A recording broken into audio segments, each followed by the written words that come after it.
Hello guys, welcome back to my YouTube channel Rishi Labs. In today's video, we will see how to check Wi-Fi driver details. So let's get started. For this, you'll require a CMD.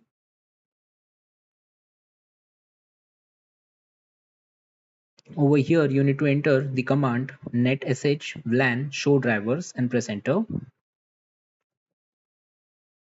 Now you will able to see the interface name Wi-Fi, okay, and the Wi-Fi driver details. You will able to see the driver Intel Wi-Fi 6E is present in this computer. Vendor details as well as provider, date, version, okay. Then radio type supported, all the radio types will be listed. Then authentication and cipher supported in infrastructure mode, WPA enterprise, 2 personal, okay, 3 personal, and WPA 3 enterprise. Number of supported bands 3, 2.4, 5 and 6 gigahertz.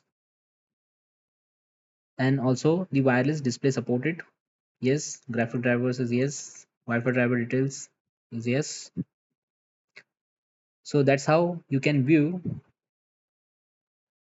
Wi-Fi driver details in your computer. That's all for today guys. Do subscribe to my YouTube channel Rishi Labs. Thanks for watching.